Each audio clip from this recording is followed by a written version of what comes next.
And I want to welcome everybody. Thank you for coming out to this event tonight. I think it's a very timely event.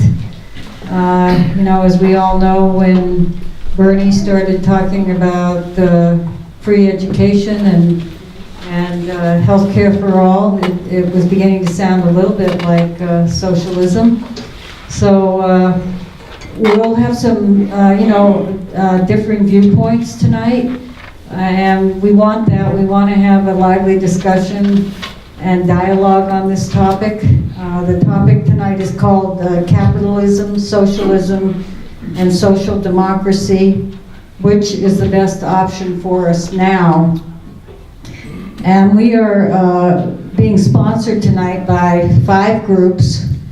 And I'm just going to name them: the Rocky Mountain Peace and Justice Center, the Democratic Socialists of America, the Boulder chapter, Boulder Our Revolution, the Greater Boulder Green Party, and the CU Young Democratic Socialists of America. Yeah. And on the flyer we handed out, are there people that didn't get a copy of the flyer? Because we're going to have a follow-up discussion on this where you'll get a lot of chance to, speak with each other. We have a little time for that tonight, but not as much as we would have liked. And the follow-up discussion will be right across the hall on March 22nd, which is a Thursday night, so 2 weeks from tomorrow. It's from 6 to 8, and it will be in room 251 right across the hall. So I hope you all will come and continue the conversation, because a one-time event isn't enough to really dig into this. So we want to explore tonight the question of which economic system best serves the American people and leads to a foreign policy that promotes peace and not war. We have different perspectives represented. We apologize that we don't have women and people of color on the panel. We see this as a weakness in this event tonight, and we'll do better next time. Each panelist will have 15 minutes to present, and then when all the panelists have spoken, they'll each have 2 minutes to respond to whatever they want from the other panelists. And then we'll have time for you to make a comment or ask a question. We're asking people, it's fine to disagree, but don't attack people personally. This can be an emotional issue. The Peace Center and all the sponsoring groups have ways for you to work for change. Please get involved. I'm going to pass around the Peace Center email list for anyone that wants to sign in, and I'll also pass our brochure around. The Democratic Socialists have a table outside, and the other groups can be found online as well. Afterwards, I will be hanging around, as will someone from the Peace Center, in case anyone wants to talk to one of us. Chris, do you want to just raise your hand? Chris and I will be here from the Peace Center for a little while, and Tom also. The Boulder Green Party is taping tonight, and we'll post it on YouTube. Tom Hall is posting it, is taping it, as he does for all of our events. And we'll put a link on our website, the Rocky Mountain Peace and Justice Center website. Thank you, Tom, very much. And again, we want to invite you to come to our discussion on March 22nd across the hall. Tomorrow night is the Peace Center annual meeting. The information is on your flyer. We'd love to have you join us. Okay, so I'm going to just introduce our 5 panelists, and they're not all in the order I have on this paper, but we'll start with Phil Graves is going to start. He's a professor of economics here at CU Boulder. The next person, the person sitting next to him is Steve Hlavik. Is that the way you say it, Steve? Hlavik, yeah. Hlavik. And he's with the CU Center for Western Civilization Thought and Policy undergrad fellow. The person sitting to his left is Jonathan Flowers, and Jonathan is with the CU Young Democratic Socialists of America. And the person sitting to my right is Tom Mayer. He's a professor emeritus from the sociology department from CU Boulder. So we're going to start with Phil Graves, our professor of economics from CU Boulder. Thanks. Is this working? Is everybody hearing? Yes. Thanks. It sounds, based on the sponsor list, it sounds sort of like I'm the sacrificial lamb here. So I would like to start with a couple of observations. So one is that nothing that we are saying here is at all provable. One of the things that economists really like about voluntary market exchanges is that it has to make both parties to it better off or it doesn't happen. And therefore we know that when people voluntarily trade in a market that they make themselves better off. As soon as you get a government involved, including all three of the types that we're going to be talking about here tonight, it's non-voluntary, and in general, well, you can't make interpersonal utility comparisons, and every structure of government is going to affect different people differently, and you have to then weight the people who are helped and the people who are harmed by any particular system, and those weights are matters of personal ethics. There is no right or wrong actually on this. The other thing I wanted to say before I started, partly for self-serving purposes, is I've known Tom for a long time. I came here in '78, and I think you were already here in '78. And we all actually care greatly about the future of America and of the economy, and it's not, and we have, I think, all deeply held beliefs that what we think is the way to go on this is actually better for all Americans, better for Americans collectively. You know, I mean, each system is going to affect some Americans positively, some negatively. So I'm arguing that we all care about the country, and it's not. So why do I prefer capitalism? It's not crony capitalism. I'm going to define capitalism. There's all these other forms of government. There's just a huge number of varieties of government out there. I'm going to think of capitalism as free markets characterized by the private ownership of the means of production. That's what I mean by capitalism. I don't mean crony capitalism, whether it's Solyndra or whether it's Halliburton and the Bushes. I don't like actually a whole lot of policies on the part of both of the major political parties. So why do I like capitalism best? There's three basic reasons. I value individual freedom. I think freedom enhancing policies are moral policies. Freedom inhibiting policies are, I think, immoral policies.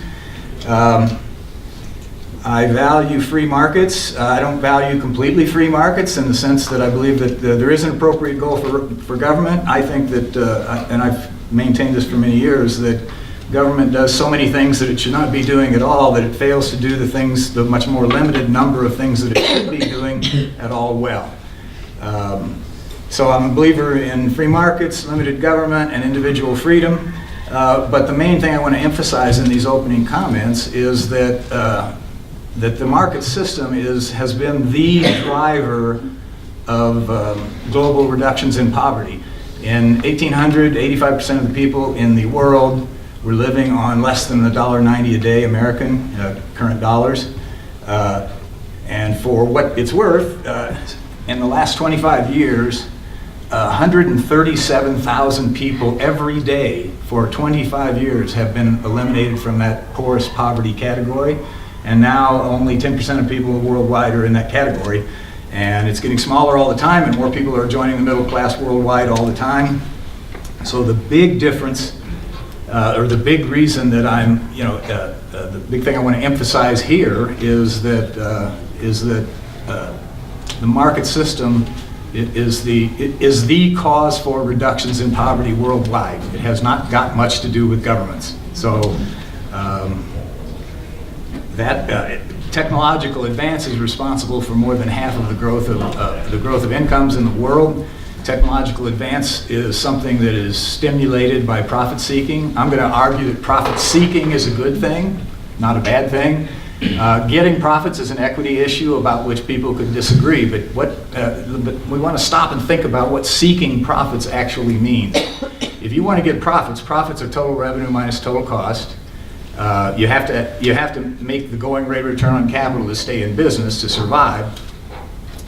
But what is seeking profit doing? If somebody's seeking profit, they better produce something we want, because they've got to get revenue, and there's a lot of stuff we can buy. So if they're seeking profit, they have an incentive to produce goods that we care about in a way that governments don't. Because government is a captive market, and the free market enterprise system is not a captive market. We can spend our money wherever we want to. So in order to get revenue, firms have to produce what we want. Now, it's in the individual's interest. This is where the sort of the Adam Smith invisible hand. We used to have a basketball team called the Invisible Hands at the University of Chicago. Anyway, the invisible hand, in a world of competition, which is increasingly the world that we live in, with more international trade, we get more competition. This recent thing with Trump bugs me a lot, frankly. He doesn't understand trade at all, apparently. But at any rate, where's it going with this? Oh, it's profitable to. So you want to produce things people want to get revenue. You want to hold your costs down to increase the difference between your revenue and your costs to make more profit. But another way to think about holding your costs down is that you use a smaller percentage of society's scarce resources if you hold your costs down. If you hire a smaller amount of inputs, that frees up more inputs to produce elsewhere in the economy. So I would argue that seeking profit is a good thing, because it frees up resources. Any excess resources go into the production of other stuff, and people who are seeking profit had better produce something that we want, or they won't be able to sell it. I would argue that technological advance, which is sort of responsible for half of the growth of income over time, is promulgated and furthered through the profit-seeking market system. Because if you can have a technological advance, whether it's a flat-screen TV or an electric car or a self-driving car or whatever it is, there's money to be made by doing that, and that is the stimulus that's actually going to cause this stuff to get done. Governments have never actually, Albert Einstein didn't come up with this theory under the command of the government. So, and I guess I'll finish off by saying I think the biggest single difference between liberals and conservatives, between Democrats and Republicans, between Greens and Libertarians, is whether or not you view the income distribution as a public good that can have a wrong value, like national defense, or whether you view the income distribution as just an artifact of a whole bunch of individual decisions, a bunch of individual families making decisions about how to conduct their lives, which results in the incomes that they generate, without any further policy relevance.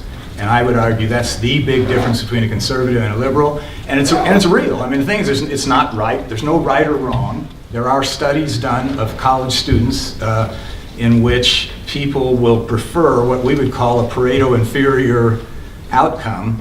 Envy apparently does matter. If you ask kids whether or not they would like to have 10 popsicles and everybody else in the class gets 15, or whether they would rather have 4 and everybody else in the class gets 0, there are students who will pick the 4. I personally view envy as an unpleasant, actually an immoral and unpleasant emotion. So I tend to view the income distribution more as just an artifact of a bunch of individual decisions, and less. Now, it's a little of both. There's no doubt that every industrialized country in the world that's rich enough to do it transfers income from the rich to the poor. It's impossible to know whether that makes society better off or not, and it would clearly make society better off if one could make the compelling argument that we have diminishing marginal value of goods, and the more we have, the lower the value of any good. And I think it's certainly true for every good. If you have 15 watermelons, the marginal value of a watermelon is 0 to you. So the more you have of something, the lower the value. And if that's true of all the goods, it's also true of income. And so that provides what might seem to be a rationale for transferring income from the rich to the poor, because if the rich have a lot of income, they have a lot of goods, and therefore they have a low marginal value of goods. And if you take $1 away from the rich and you give to the poor, who have a high value of goods, that in principle could make society better off. The reason that that's not a theoretically compelling argument is that it's conceivable that they're just like some people like broccoli and some people like asparagus.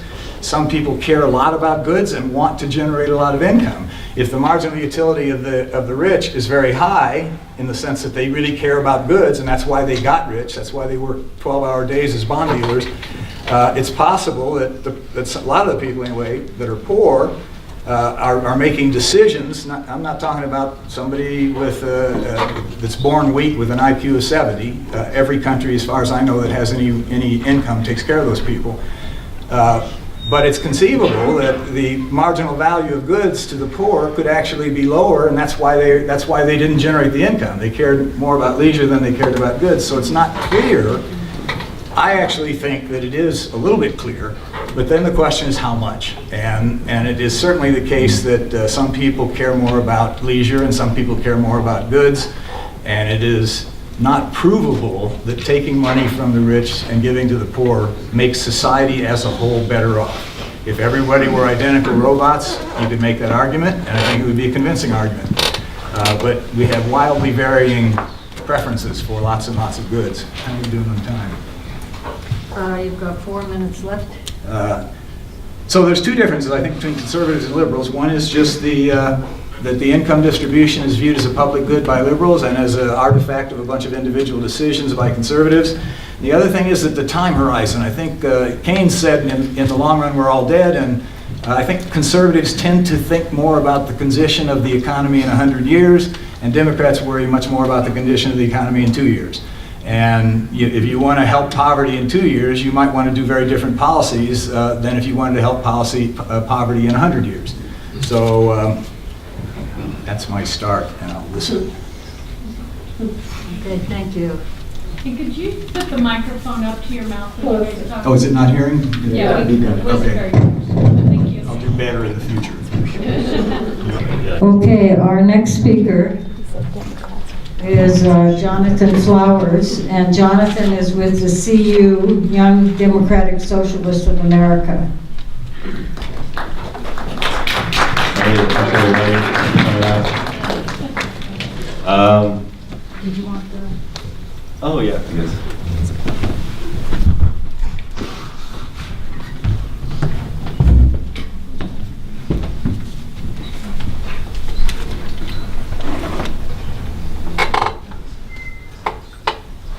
Can I bring this over to the table? The slides.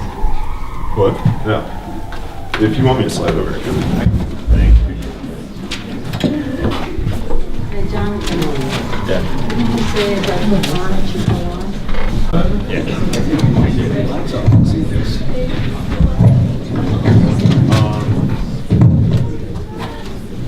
Cool. All right, hello. Thank you. All right. So I guess my basic premise is whether they want it or not, everybody needs food. Everybody needs a house, and everybody needs health care. And in a capitalist society, especially the one that we have in the United States, those are commodities distributed through a market. And if it's not profitable to get those needs to a certain group of people, it's not done. So, I argue that markets are not efficient if you care about human lives. Nearly 45,000 annual deaths are associated with the lack of health insurance, and that's just in America. And that's according to a 2009 study by the American Journal of Public Health. In contrast, we can look at a socialist society like Cuba. Say what you want about them, but they've been under a blockade for like the last many decades. They have a very small budget, and they provide healthcare to all of their citizens. They have 67 doctors per 10,000 people. compared to 24 per 10,000 in the United States. And a 2006 poll carried out by the Gallup organization's affiliate in Costa Rica found that 3/4 of urban Cubans responded positively to the question, do you have confidence in your country's healthcare system?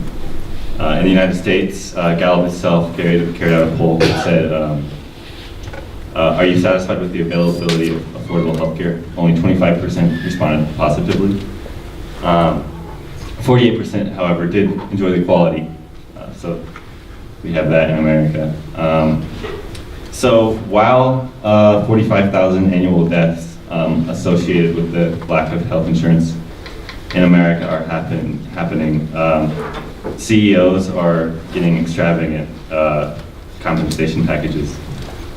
One of them got one in 2015 valued at $47.5 million. That is $15,224 per hour if you assume a 60-hour work week.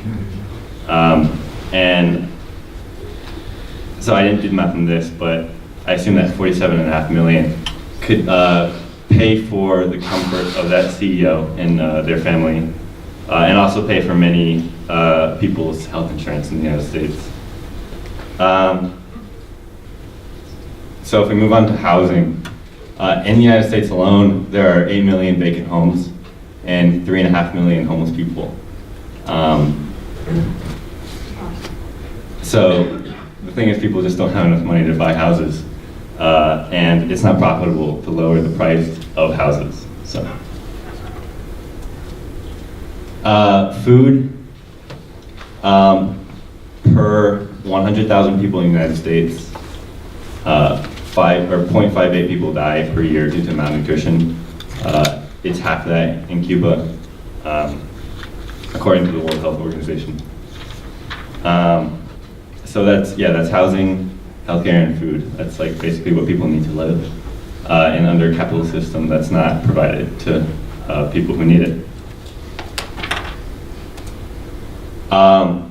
So if we want to look at individual freedom in America, you spend on average about 34.4 hours in a workplace, and workplaces in a capitalist system are run by owners of the means of production, and they rent out workers' labor, and those workers don't have a democratic say in how that business is run, how the profits are used, or how much of that profit that they receive. I would argue that that is not true democracy when it is profit or money that decides whether people live or die in America. So basically the last thing I have is climate change, and luckily I have a lot more on this than the other things. So I argue that capitalism cannot handle climate change because handling climate change is not profitable, and I took a lot of this from Democratic Socialists of America's website. So we'll just start. This is a little bit more, it's better writing than what I've had so far. So, in the last year, Houston flooded and the western United States burned.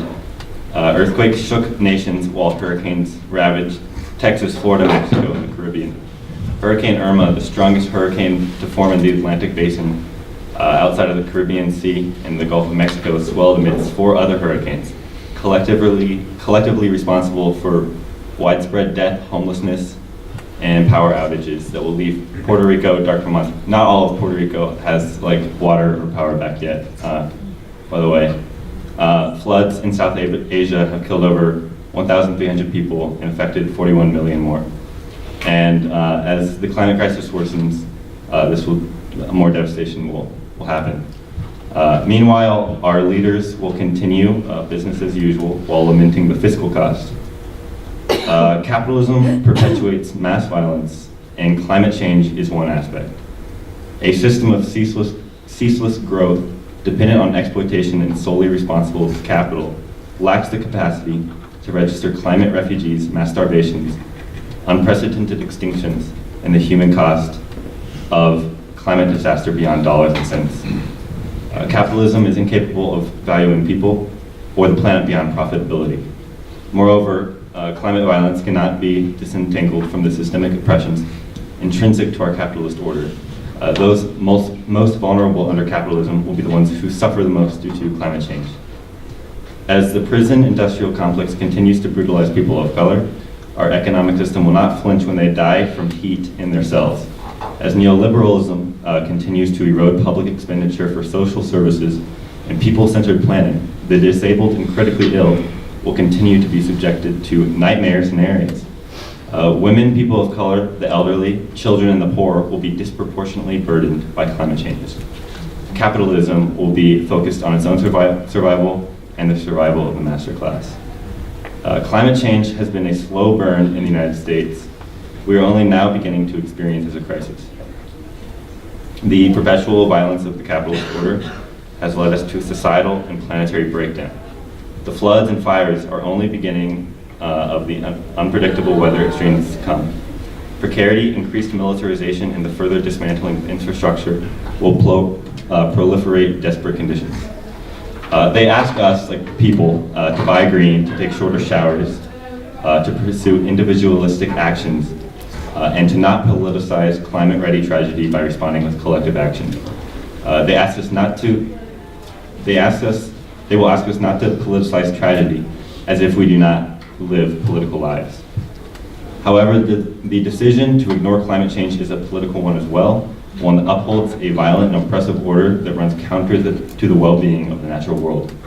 It is a decision both neoliberal Democrats and Republicans have made, either through promotion of insufficient market-based solutions or the perpetuation of climate denial and abolishment of the infrastructure and social services necessary to adapt to the biophysical realities of our rapidly altering climate. By upholding capitalism, our political leaders choose violence. They choose to perpetuate conditions under which we are unable to survive. As democratic socialists, we cannot afford to not politicize crises, especially when the cost is our planet and our lives. Importantly, our politicization must come with the demand of a politics that values people and planet, not profit. It must confer our recognition that those most vulnerable under capitalism are the least responsible for the processes driving climate change, and that we have a collective responsibility to ensure that they have the necessary means to adapt to our rapidly changing world. We must promote a politics of solidarity with other liberatory grassroots movements that forge a cooperative reimagining of society built for the people. We must follow our demands with a revolutionary unified action.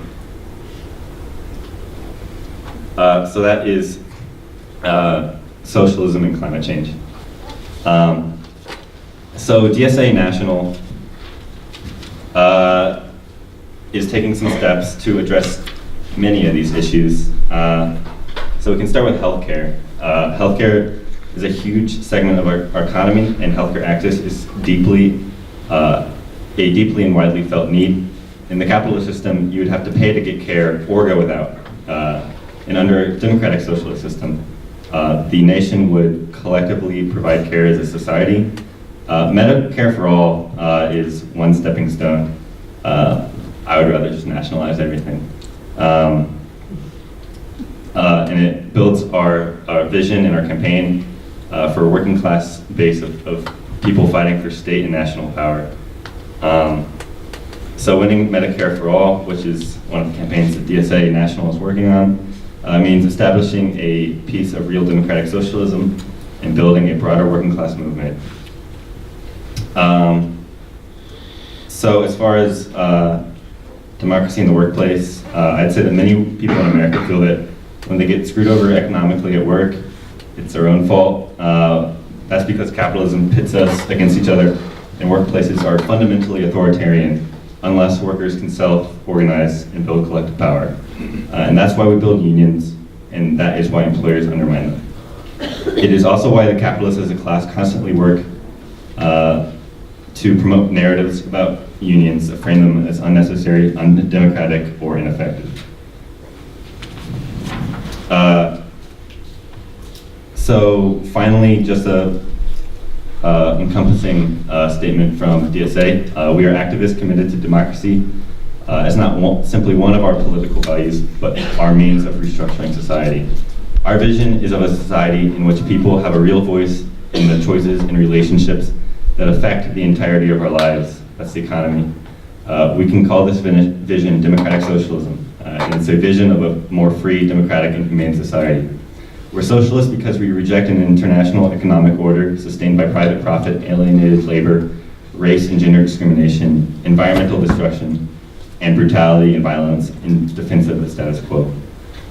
We are socialists because we share a vision of humane international social order based both on democratic planning and market mechanisms to achieve equitable distribution of resources, meaningful work, a healthy environment, sustainable growth, gender and racial equality, and non-oppressive relationships. So locally, DSA in Boulder, we are working to, in one aspect in housing, we are doing tenant eviction assistance. We are attempting to organize tenants unions. We give information to people who are at risk of eviction to figure out how to fight that process in the courts.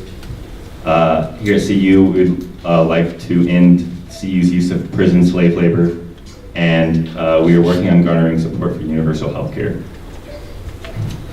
So that's what I have for you. Thanks everybody for listening.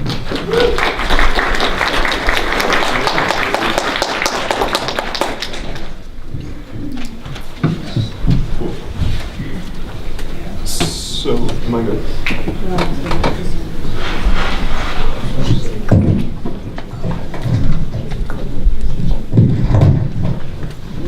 Our next speaker is Stephen Havlavic, and he's with the CU Center for Western Civilization, Thought and Policy undergrad fellow.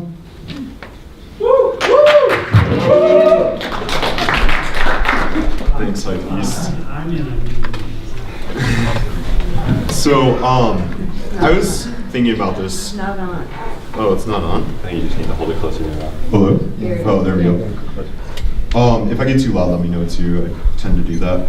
But, so I was asking myself, like, why am I on this panel? Especially yesterday when I was thinking about this whole talk. And it led me back to demography. We're all white males on this panel. Thank you, Carolyn, for being here. But,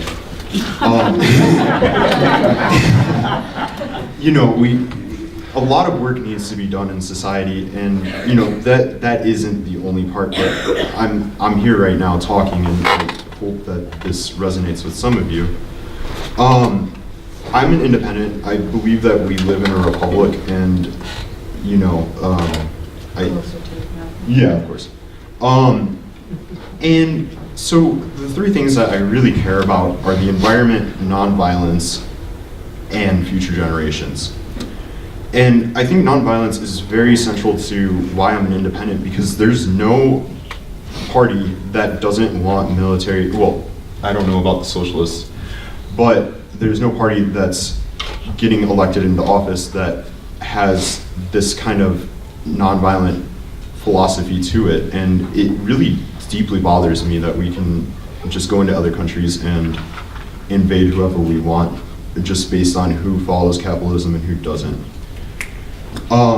So continuing, I really like the idea of managerial democracy, which is you create top-down structures which allow people to make bottom-up solutions.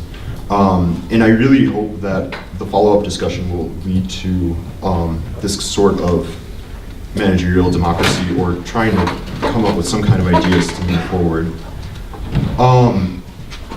So my idea is that laborers know best at what they do. So if you're working in Starbucks, for example, you are going to know how to make coffee. You're going to know where the waste comes from. You're going to know where the waste goes to, maybe how it's not getting diverted in the proper direction, or that there's not compost or complete cycles with it.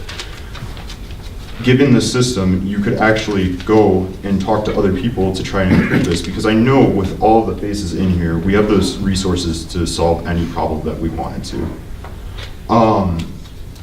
Anywho, I really do believe that grassroots activism and grassroots change can actually transform society to innovate past a lot of problems. And I do believe that land ownership is a common good and that it is the only thing that should be taxed. So that's natural resources included. And often the guy who came up with this idea is Henry George, who gets conflated with Marx commonly.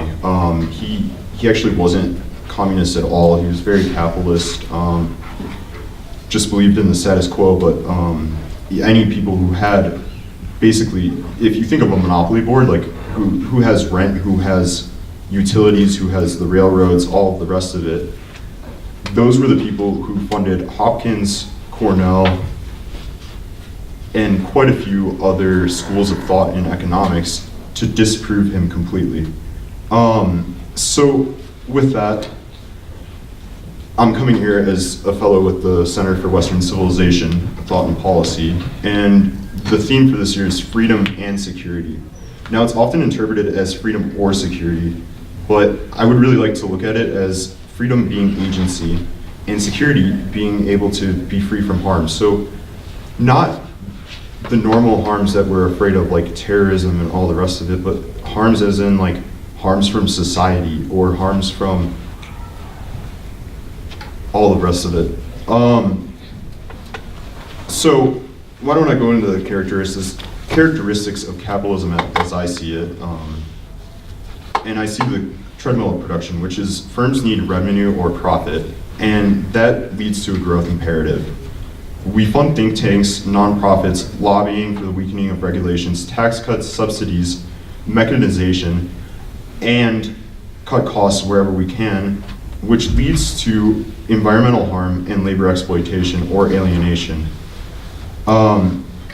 Then firms will either take on debt and overproduce, which leads to low cost and low profit, which they get kicked out, and all businesses die. But if they don't, then they still need revenue or profit. So it's an imperative that is never ending, and people are constantly competing to stay in the game.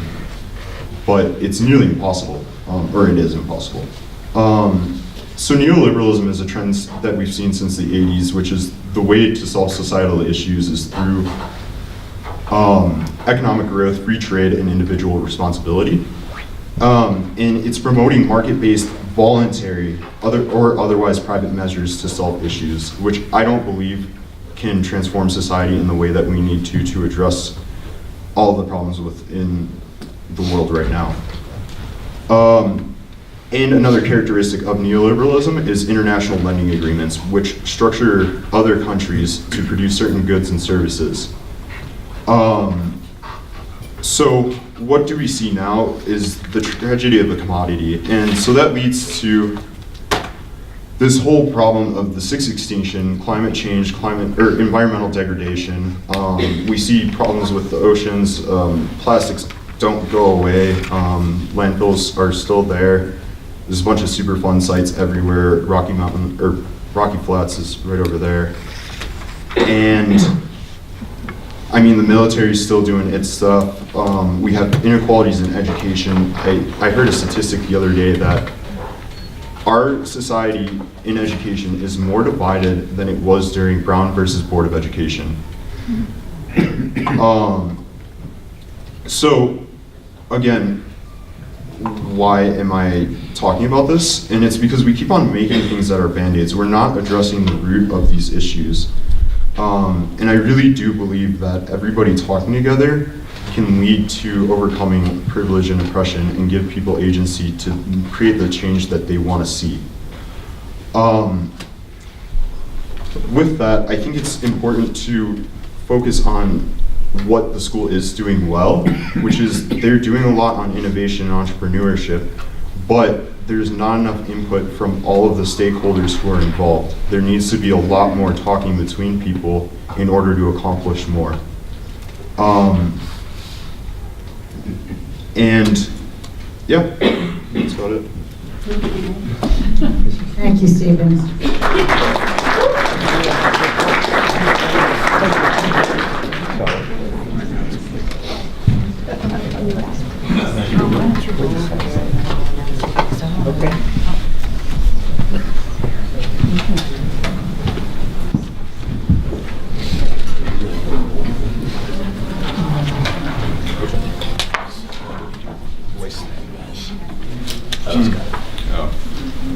Okay, our next speaker is Tom Mayer, and Tom is a retired professor from CU in sociology. He taught here for 40 years. Is that right, Tom? That's correct. Thank you. I'd like to address this issue of capitalism, socialism, and social democracy from a rather broader historical perspective. An economic system, the nature of an economic system, is basically determined by who controls the means of production.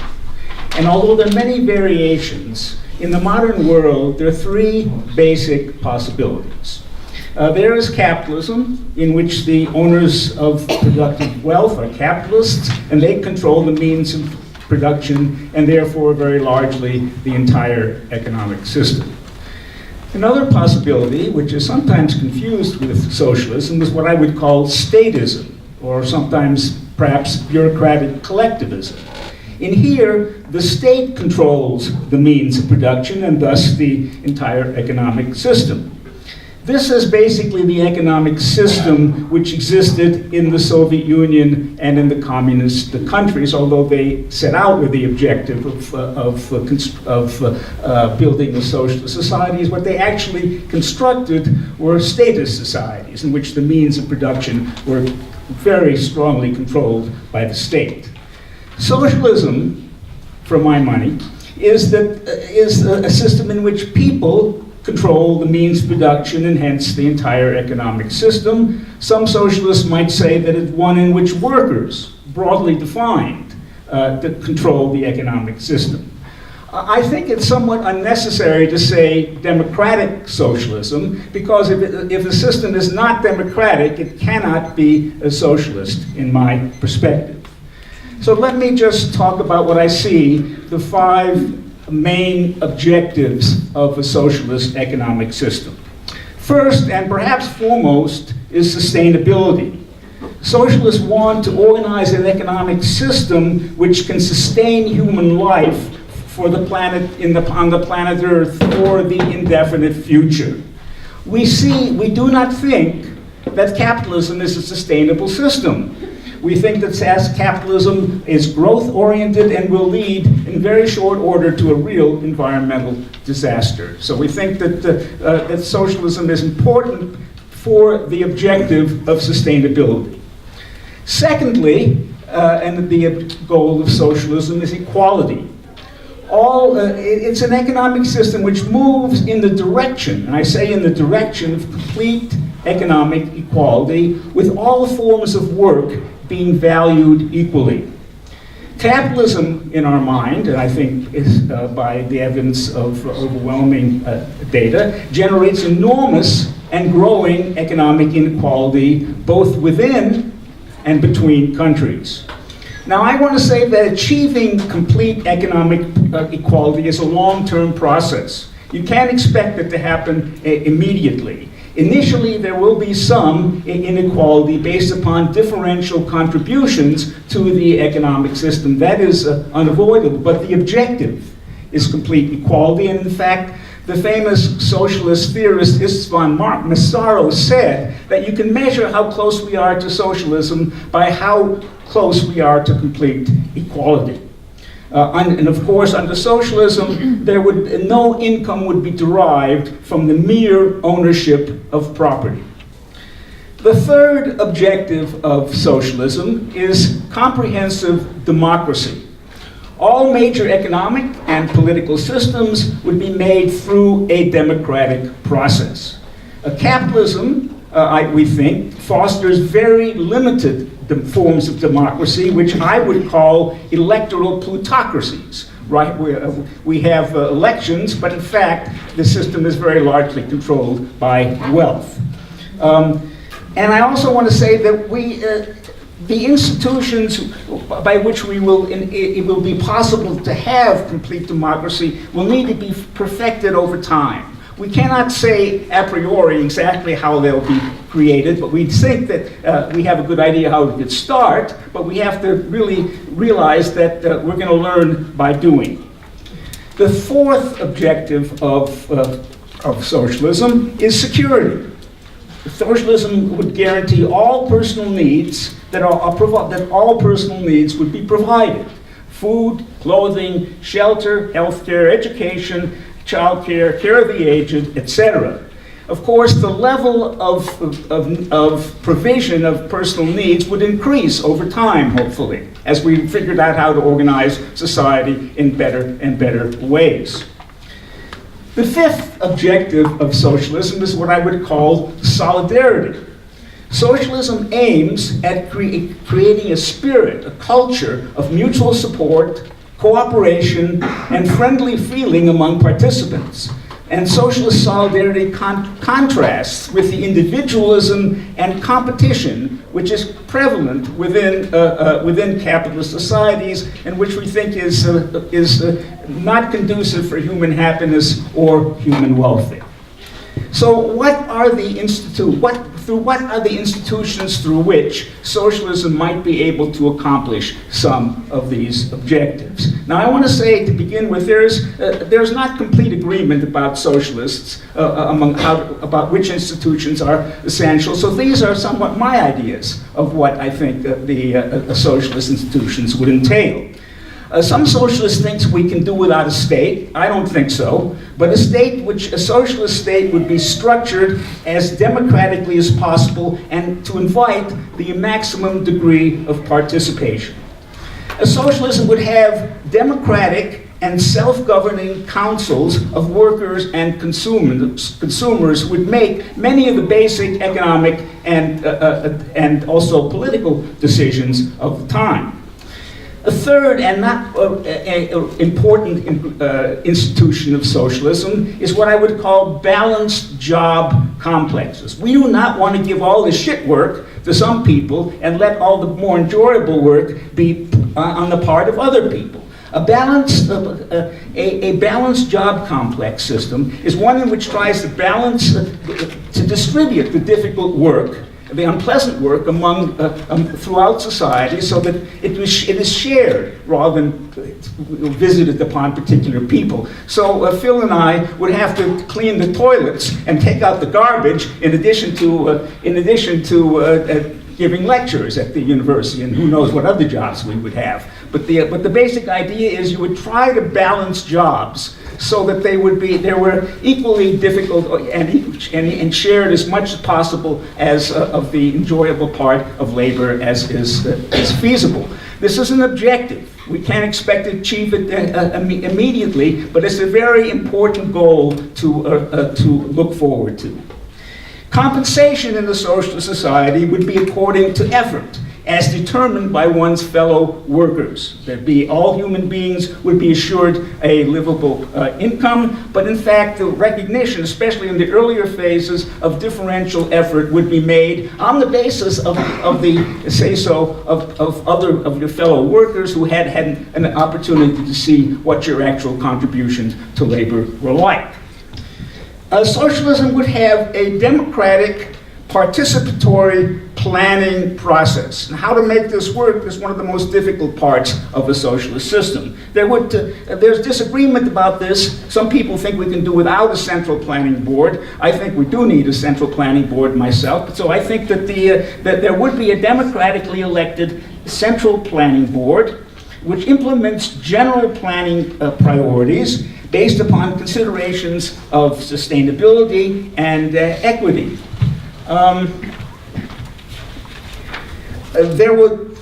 The national planning priorities would be established through democratic processes, and the National Board would reconcile proposals from workers and consumers' councils to try to achieve a consistent and workable plan, and it would set prices in such a way as to balance the supply and demand according to the wishes of the councils and the consumers expressed in the council format. There's also disagreement about whether there should be use of markets or not. I myself believe that some use of markets is necessary, and that markets aren't all bad. But this is a matter of which there's some dispute among socialists. Let me just mention, if you want three different versions of the socialist concept, I would suggest the work of one, Robin Hanel, who was very close to the anarchist vision of socialism with minimum or no state. And there's Eric Wright, who has kind of a balanced market and no market approach. And there's John Romer, who is strongly of a market socialist. These are three very well thought out different visions about exactly how socialist institutions would operate. How do we build socialism? I would say that it needs to be a three-pronged strategy. First strategy is consciousness raising. We need to build socialist consciousness in the public. The public needs to want socialism. We cannot be imposed by an elite upon the public and hope to be democratic in any form. The second form is institution building. There must be building of institutions within capitalism which are based upon some of the ideals of socialism, like cooperation, equity, rational planning. We need to have substantial development of socialist-like institutions in the context of a capitalist society in order to hope that a real transformation to capitalism would really be possible. You know, I think one of the problems of the communist revolutions were that they had the idea, well, we'll capture the state and we'll use the state to build a socialist society. Well, that doesn't end up to be either democratic or workable, and we should learn from that. There's very important lessons which we can be learned from the communist experiences in the world. Thirdly, we need political organizing. That is to say, we need to build an effective political party which is committed to socialism, which would be in a position when the time is right to actually take control by democratic processes of the state. So those three prongs, consciousness raising, institution building, political organizing, seem to me are the basic approaches. What are some of the socialist projects which are possible within a capitalist society? Well, for one thing, I think that we need to reestablish some regulation of capitalism. We need to regulate capitalism to prevent the destruction of the environment before we have socialism. Otherwise, we'll never get to socialism. So I think we need to do things like a carbon tax and other ways of trying to regulate capitalism. The idea of regulation is an approach towards the idea of socialist planning. It's not socialist planning, but it's a move in that direction. We need free universal health care. That might be also possible within a capitalist society, and it would be a move in the direction of a socialist society. A little more radically, but not impossibly, we could institute universal basic income. Which is a system by which everyone would be assured of a basic minimal income which would be enough to live upon, which would, among other things, make labor organizing a lot easier than it is right now. We could encourage workers' cooperatives. Workers' cooperatives by themselves aren't going to build socialism, but we need cooperative institutions if we're going to have a kind of council system which could develop into a socialist society. We need to rebuild the labor movement. The labor movement is a really important source of energy in building a capitalist, in transcending capitalism. We could socialize the major financial institutions. Capitalism has repeated crises, and in those crises, financial institutions fail. The opportunity should be taken then to socialize those institutions, because control over investment is a very, very important part of building a socialist society. We need free public education, radical reduction of the military, reform of the criminal justice system, much higher minimum wages. All those are things which are possible within a capitalist society and help to build the infrastructure which we need to make socialism really practical. I think I'm probably out of time now.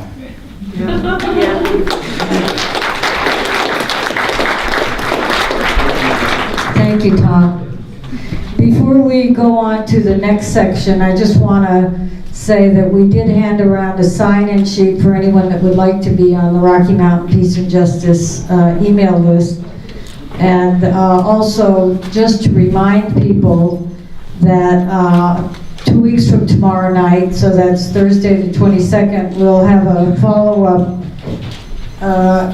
follow-up discussion right across the hall so that everyone who is interested, come and be part of a discussion carrying forward what we're talking about tonight. So all the panelists are invited, and all of you are invited to come and do that, just in room 251.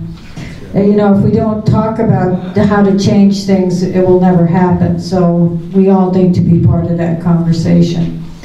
The next part of this is to give each panelist 2 minutes to, too loud, sorry about that. To give each panelist the opportunity to respond for 2 minutes, and then we'll take questions and also any short statements for people that you want to add to the conversation. So Phil, do you want to start? Sure. So I'll just ring the bell, Phil, at 2 minutes. Okay. So basically, Winston Churchill once said, capitalism is the worst form of economy, except for all the others, and I think he was right.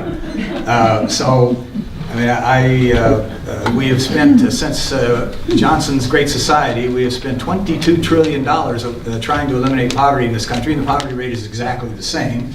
California spends more than any other state on welfare, and California has higher poverty, is now the poorest state in the union, poorer than Mississippi, has a higher percentage of poor people, 20% of poor people. 1 out of every 5 or 6 poor people in America lives in California. It doesn't work. The top villains in history are all our government thugs, you know, Mao, Stalin, Hitler, Pol Pot, Mussolini, on and on.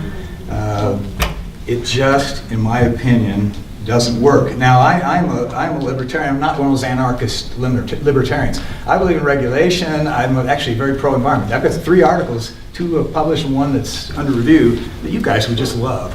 One of them argues strongly in favor of climate change policy. One of them argues that economists are misvaluing all public goods. I do think that there's an important role of government to regulate, internalize externalities, and to provide public goods. But in general, the government doesn't produce ordinary goods as well as the private sector. And I don't trust government planners to produce the things that we want. We throw our dollars at the things that we want and we can buy more if we want more, we can buy less if we want less. If something's provided, we have to take what's given. I once was teaching in Prague, teaching market economics in Prague, and we had a woman over who was going to be teaching our courses, the Foundation for Teaching Economics. She was going to be teaching our courses in Prague, and we had her over. She had this perfect 2 weeks in California. We went to a baseball game. In Los Angeles, the weather was perfect. In San Francisco, we went up to Donner Lake and saw the fireworks on July 4th. I asked her what was the most impressive thing that she saw in the United States, and she looks at me and she said, when you go to the grocery stores, they're full of stuff that you want. Right. I would actually say it does work, and history has proven that. In every periphery state, which is in common parlance, 3rd world countries that have attempted socialism, not even realized it. In every single one, the living standards of the working class have improved. And that's for a couple reasons. They generally kick out core state exploitation, and they are more effective at collaborative planning within the state. Yeah, so that's just history. And I think quoting people like Winston Churchill and getting their perspectives on capitalism is, well, yeah, it's bad for them. Winston Churchill kind of sucked. Yeah, so as a socialist, I don't really take into account what those in charge of the means of productions are saying when we're discussing what to do with them. I take into account those most oppressed by them. And speaking of those who are in charge of the means of production, to reference something that Professor Mayer said. The universal basic income, as far as I'm aware, the most outspoken supporter of UBI in the United States is actually Elon Musk.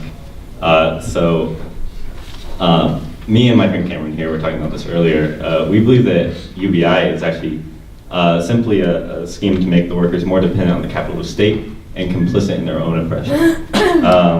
And also, I want to hit on something that Stephen said. Towards the end of your talk, you said that we need to look at the root of the problem. But I don't think you ever mentioned what the root of the problem was. So I would love to hear your response on that. In my opinion, it's private property. So.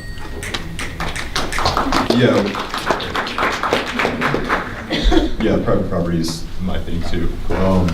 Yeah, I see, like, honestly, more similarities and differences between all of us, and I really loved, like, what everybody had to say.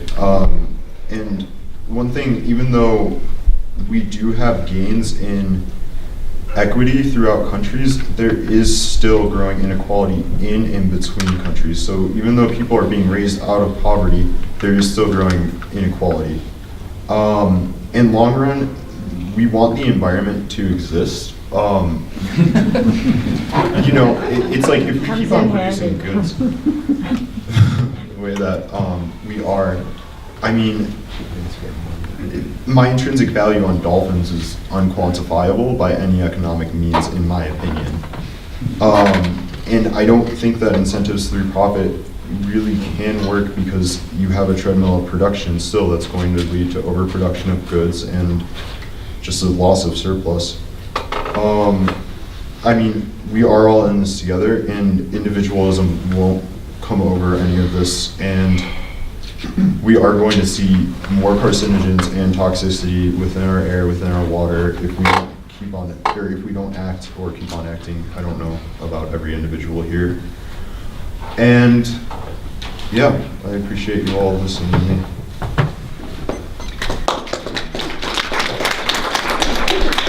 Well, the difference between myself and Phil Graves is largely that I have a drastically different interpretation of markets and of the income distribution than he does. Markets, in my mind, are not the realm of freedom. Far from it. Markets are the realm of compulsion, where people use the very limited means they have to choose the kind of goods which they did not have any control over the production.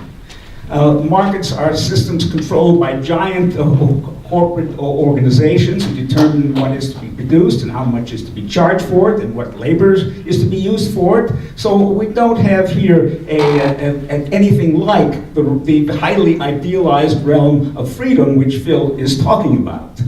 Secondly, I think the income distribution is not to be explained by the fact that some people like wealth more than and other people don't care about wealth. Far from it. Many of the poorest people are extremely hardworking and have always been very hardworking, and it's insulting to them to claim that the reason they're poor is because they don't care about the material goods or anything like that. So I think the income distribution is very largely explained by the unequal distribution of property. The unequal distribution of property, which explains about 40% of the inequality, and the rest is explained by the drastically unequal reward income assessments. I mean, corporate key CEOs now make between 300 and 500 times as much as the typical worker in the United States. That's up from maybe 50 as it was in maybe 1946 or so. So I think we have a very different interpretation of why the major institutions of capitalism. They're not free in my mind. Socialism would be far freer. They're not sustainable in my mind. So socialism would make it much more likely that we could have people 1,000 years from now. I would not give you 2 cents for the possibility that humans would still be alive on this planet if we do not get beyond capitalism.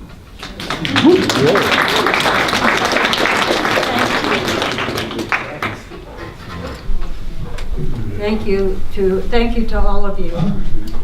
And our next part of this program is for you, the audience, to be able to make a very short statement or to ask a question. And I think we'll start with the women, just because we've had all male panelists. So which women would like to say something? Here, here, hold on. Go ahead.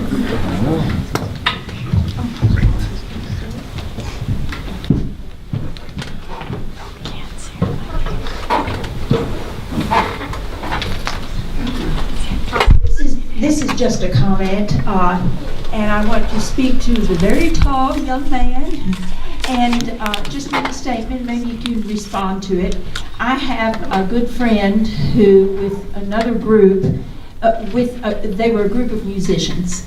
They went to Cuba, to Havana, and then they were able to go around to the suburbs. Because of their connections, and some of the people in the group knew some Cubans, they went into the homes. And the saddest thing that I heard, and they told some heartbreaking stories, there was a young woman, she was a young mother, young family. She had been ill for 6 months, which looked and sounded like probably some very serious cancer. She had attempted to find a doctor, to get in to see a doctor for 6 months. The woman was dying, and she never got an appointment. I hope that she did before it was too late. So you had made mention that the people in Cuba were happy with their medical care. That is not what my friend and his associates saw. Well, I can't speak to an anecdotal example, but I mean, the studies show that the Cuban medical care is leaps and bounds beyond any other place in the region. And operating off, I guess, they're on like a shoestring budget due to the blockade against them by the United States. So yeah, again, I don't know about that anecdotal case, but the evidence is there to show that Cuban medical care is far better than anywhere else in the region, and in my opinion, comparable to that of the United States. Let me just comment on that for a second. The World Health Statistics show Cuba's health system by most statistics as very remarkable, above that of almost any other country of its economic, and in many ways above that of the United States. But you know, if you have a really egalitarian system, you're going to have to figure out how to distribute your health costs. You cannot give the health costs to enormous amount of health costs to dealing with specialized kinds of ailments which may afflict a small number of people. You have to try to figure out how you can raise the health of the whole population, and that's going to be one reason why the elite are not going to receive in a social system as high level treatment as they would in a capitalist, highly unequal system. That's a sign of not the problem of the system, but the fact that it's trying to be much more egalitarian than the capitalist healthcare system. Okay, are there other women who would like to speak? Good response. Go ahead. I'm a licensed psychotherapist, so I'm just really curious, Tom, to hear from you about mental health. We talked a lot about physical health, but I'm really curious how socialism addresses mental health.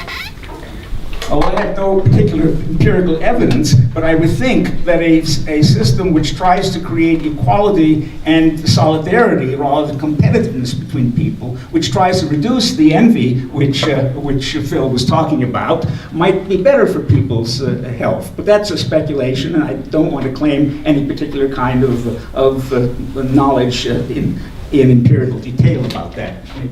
Let me just ask a question to people who are asking the questions. You feel like you need a microphone? I mean, we've been able to hear you so far. So okay, you wanted to go ahead. Should I stand up? Yeah, please. All right. So, I guess I'm just going to talk a little bit about my personal perspective and ask for your response on it. But when I thought about systems in the world and how we can change them, I've always thought the first thing we need to do is change where we're getting our main resources from, particularly food. So we need to localize agriculture. Yeah, I don't know. I don't really like the idea of all these, I don't know, like, fitting into the box to change the box. I don't know if you guys have any responses to that, but thank you. There's some evidence that the locavore movement actually is not necessarily as desirable on environmental grounds as people think. It turns out. I mean, it's other things equal, sure, it's better. But I've got some observations I'd like to make about the comments that have been made. One is, I think this whole, the concern on the election, the great degree of polarity, to a large extent this is actually due to China's entry into the World Trade Organization in 2001. And the problem with wage stagnation of the middle class is that there's about 400 million workers in agriculture in China that have damn near zero marginal product. And they can move from agriculture to cities without wage increases, other than the wage increases necessary to compensate for higher cost of housing in the cities in China. But this has actually been a major reason for the growth of inequality in the world and in the United States. Actually, in the world, it hasn't been growing, but in a lot of countries, the inequality has been growing, and the middle class has been hollowed out. And a lot of that is just due to the fact that, unlike the earlier Asian tigers of Taiwan and South Korea, and China is so big that when it entered the World Trade Organization and started exporting, it is holding down wages for workers in the skill categories that it's exporting in, and those wages will be rising as soon as they start rising in China, and that's going to happen. But they've got to sop up a bunch of excess labor in agriculture. One of the other things, some people are talking about, they don't like private property. Private property is cared for. Public property is not cared for. If endangered species are not endangered because of the greed of mankind, they're endangered because they're not private property. If it was the greed of mankind causing species to go extinct, it would be cows, pigs, and chickens going extinct. Where are you more likely to find graffiti, in a private home or in a public bathroom?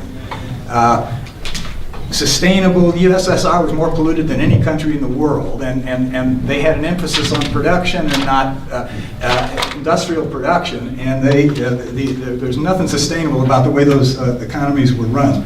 The objective of complete equality would be, if pursued with any even remote interest, would blast us to the Stone Age. If anybody with an above average income is taken to average, anybody with a below average is given it to bring it up to average, you know that your income, if you don't work, falls by 1/300 millionth. So nobody has an incentive to work. The common theme that is missing from all the presentations is the role of incentives in providing the goods that we get. And there's nothing about any of these alternative presentations that are going to keep the goods coming to your tables. So I think that that's the sort of the common theme, is that it ignores incentives, and I also argue that it's the common flaw. Large corporations appear to be hated, but large corporations got big because they made stuff we wanted. That's the reason they got big in the first place. What else here? So those are just some comments. I just think that, and I think Churchill was right. I mean, I don't like capitalism. It needs to be regulated.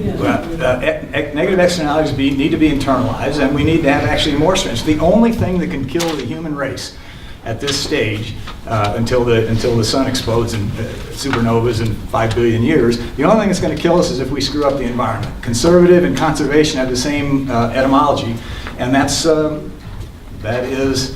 I'm actually probably the only person in Colorado that is a lifetime member of both the NRA and the Sierra Club.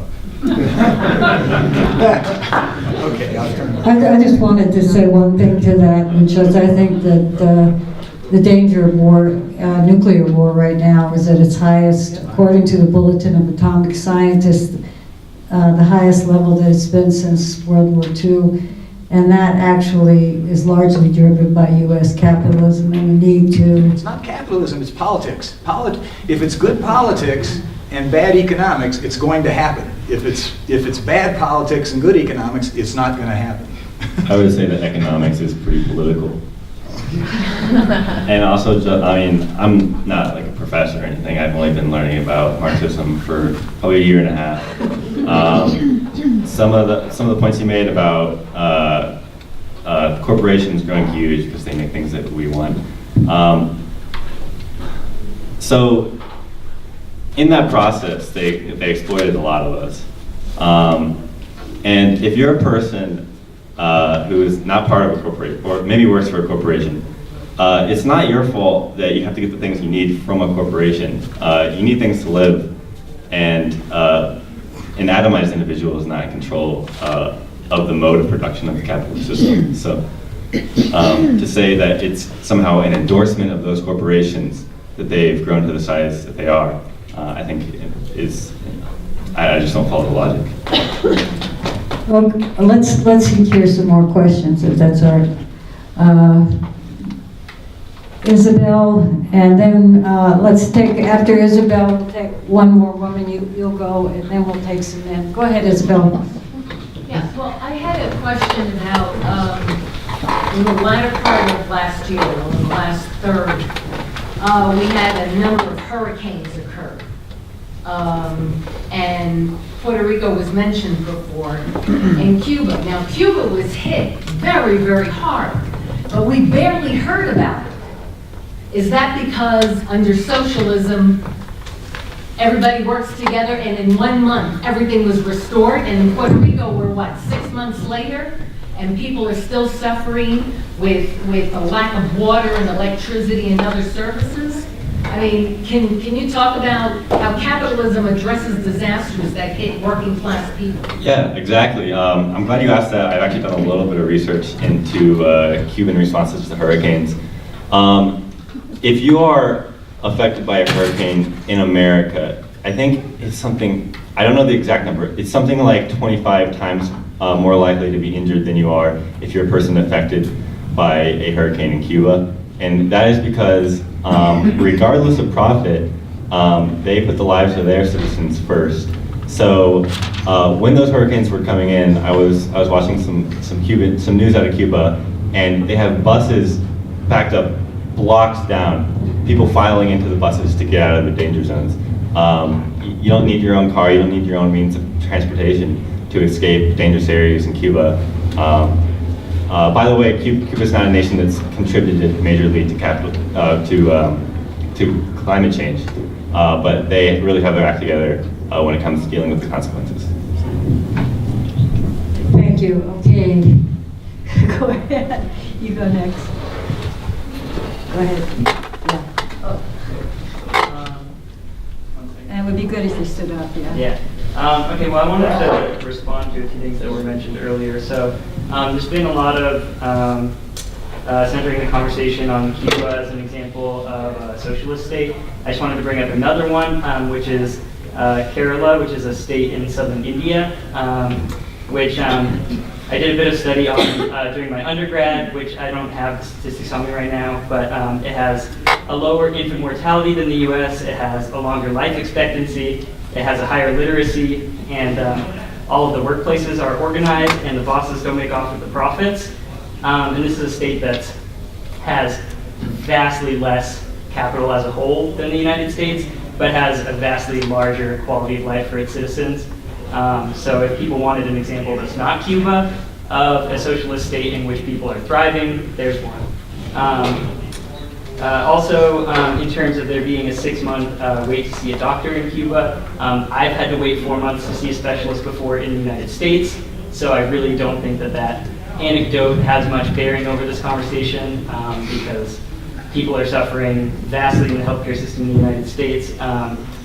Essentially, we pay varying levels of money to receive better or worse care, and saying that you believe that paying more for better care is acceptable means an implication that some people don't deserve that level of care. So,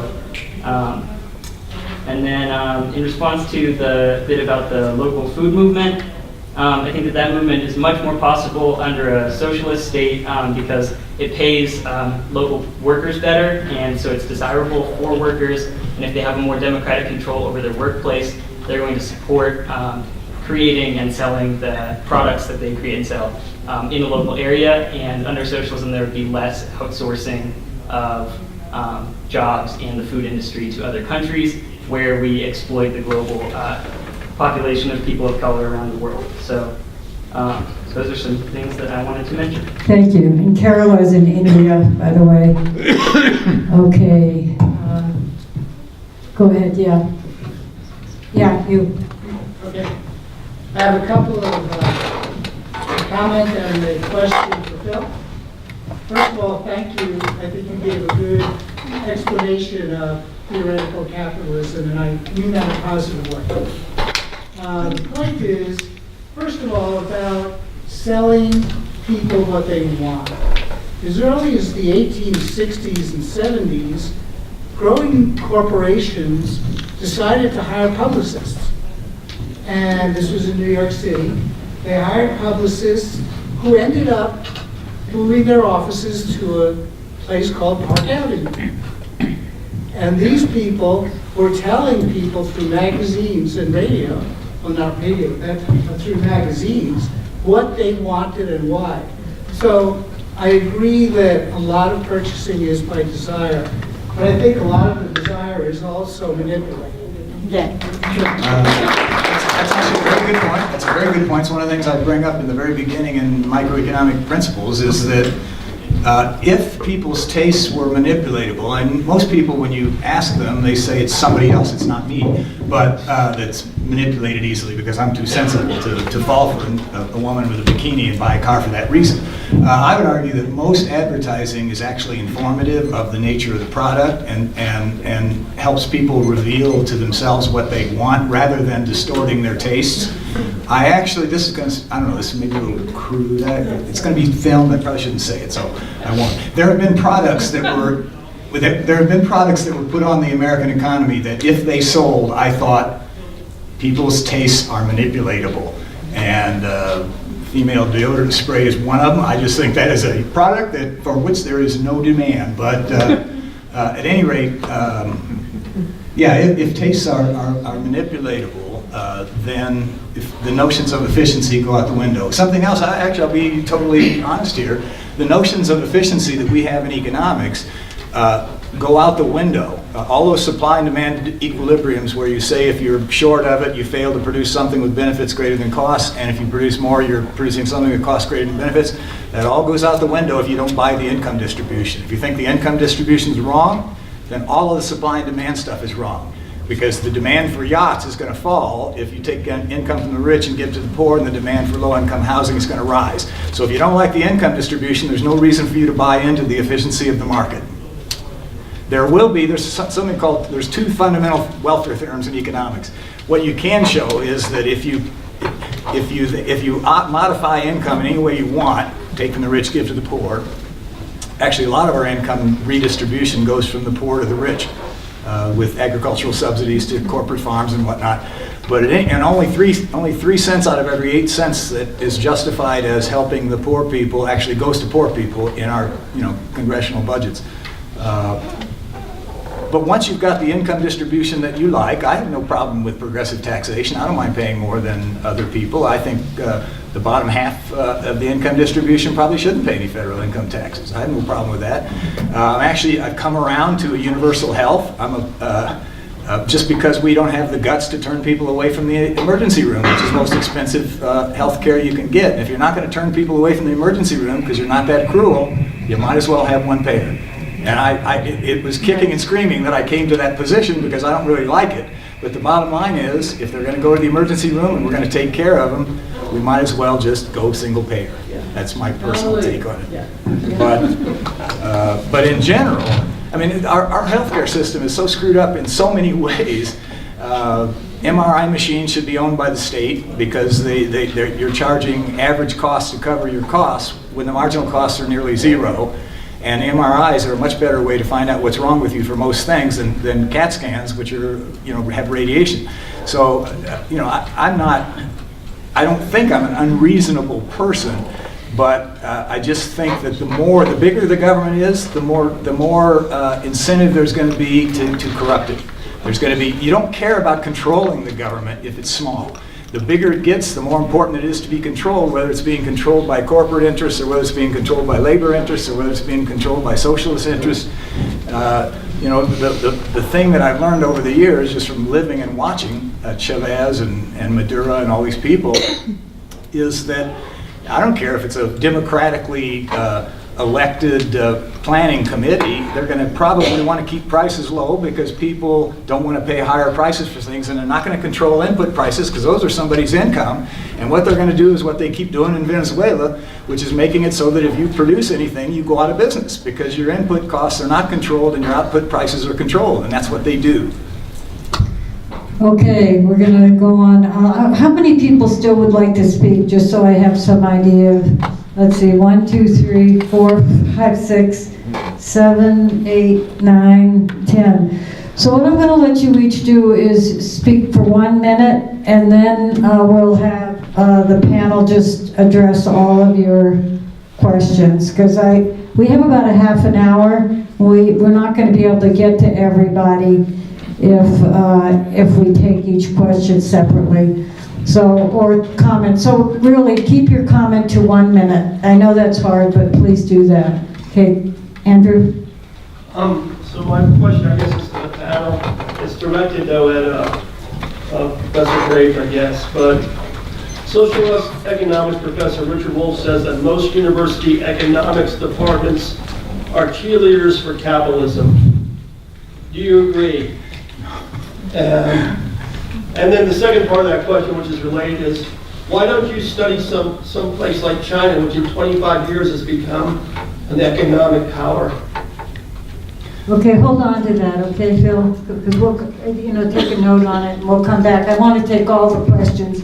And okay, let's take 3, and then we'll. Okay, go ahead.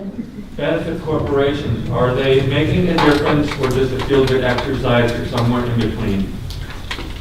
Okay, B corporations. So we'll see who wants to speak to that. And a third question? Okay, go ahead. So after Volcker shock and the rise Could of you right, stand up? yeah. So after Volcker shock, we saw the decimation of labor unions, and right to work makes it even harder to organize labor nowadays. So one, is America savable in terms of regenerating organized labor pressures on capitalists? And Professor Graves, you said that if both sides aren't going to benefit, it won't happen. If in a world where organized labor can't exist or is increasingly difficult to exist, how do we create pressure on capitalists to make things like livable wages and stuff, et cetera, that raise the quality of life for workers?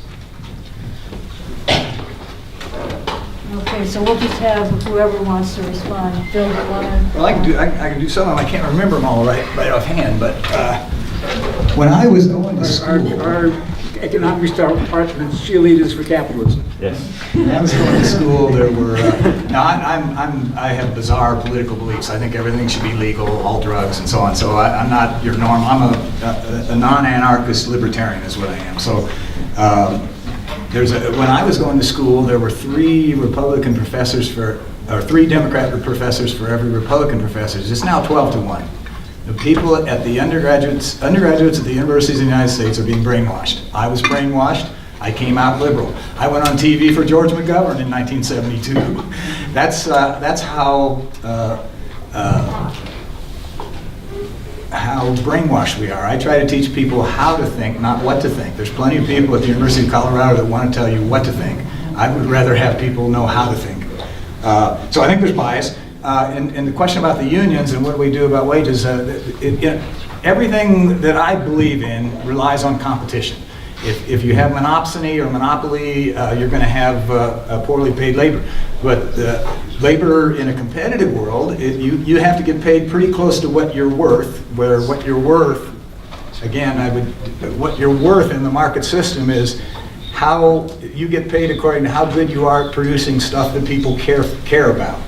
Now, you might be able to engrave the national anthem on the head of a pen with elaborate microscopes and so on, and you can look at that and it's a national anthem, it's on the pen. It might take you a month to do that. And if it takes you a month to do that, and somebody looks at it and they say, well, that's cute, I'll give you $4 for it. Well, then you make $4 a month. And your skill level is just as high. The only reason LeBron James is making $100 million and the world's best ping pong players, which are probably named Chin, aren't, and I'll tell you, if you've ever seen high-level ping pong, high-level table tennis, that stuff is hard to do, and it is But the reason that LeBron makes money is because he's producing something that we care about. And the reason we don't know who the world's best ping pong player is that it's not filling arenas and it's not turning on the TV. And if we like that, they're the ones that would make a lot of money, and that's the way it should be, because that's how we get the goods that we want. We want good basketball. If we wanted good ping pong, we get good ping pong. One of the things that was so irritating in Prague to the people in Prague was when the communist government there wouldn't let them do jazz, they wouldn't let them do American rock and roll. They would let them do classical music, and that's all they could do. And when they got freedom, jazz clubs sprung up all over Prague. So, Phil, I'm going to ask the other panelists just to... Sorry about that. No, that's fine. That's fine. You missed a good concert last night, by the way, over in Grusin. Did any of the other... Okay. So I just want to make a comment on the B Corp, just because it's a really interesting new kind of business model or business certification. These things, I believe that they're somewhere in between straight up profit extraction and trying to be environmentally friendly and have great practices. So, you know, I believe that there's a lot of improvement to still be made with these people who are doing these certifications, and that we need to have a pragmatist standpoint to be able to get them to the point where they are environmentally sustainable.